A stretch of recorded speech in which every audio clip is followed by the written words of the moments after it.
Fidèles téléspectateurs de Gueule Afrique Télévision, bonjour. Bienvenue dans notre bulletin d'information de 15h à l'AI. Le conseiller principal pour l'Afrique du département d'État américain, Massad Boulos, a annoncé ce jeudi 15 mai 2025 que les discussions en vue de la signature d'un accord de paix entre la République démocratique du Congo et le Rwanda évoluent de manière encourageante. Cette annonce fait suite à des échanges directs entre les présidents Félix Tshisekedi et Paul Kagame, dans le cadre de la déclaration de principes signée à Washington sous l'égide des États-Unis. M. Boulos a souligné la complexité du conflit qui oppose les deux pays depuis de nombreuses années, tout en affirmant la volonté des parties prenantes de poursuivre les pourparlers pour parvenir à un consensus durable. Les États-Unis, en tant que facilitateurs, réaffirment leur engagement à soutenir cette dynamique de paix dans la région du Grand Lac.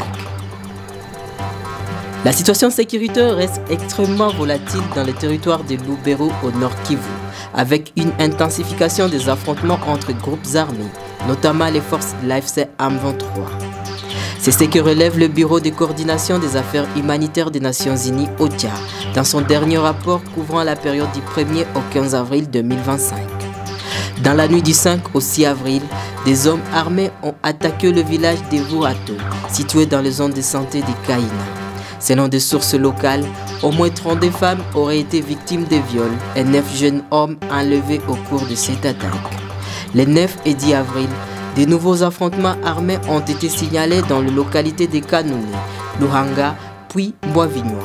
2 civils ont été tués, forçant près de 4000 personnes à fuir vers la localité de Banyatengue et Masika.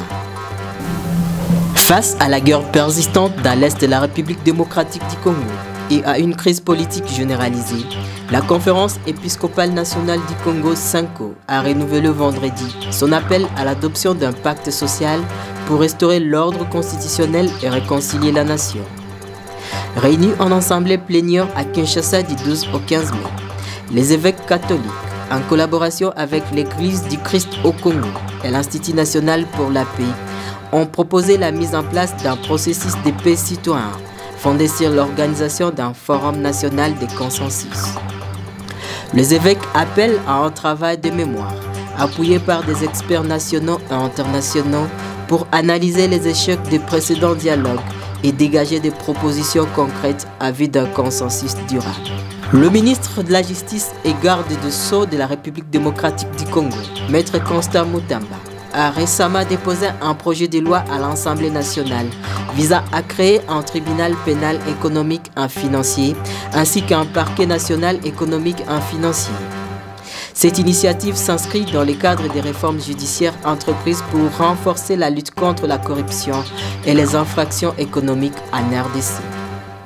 Cette réforme vise également à améliorer la collaboration entre les différentes structures spécialisées d'enquête, d'instruction et de jugement afin de rendre la justice plus crédible, technique et efficace dans la répression des infractions économiques et financières.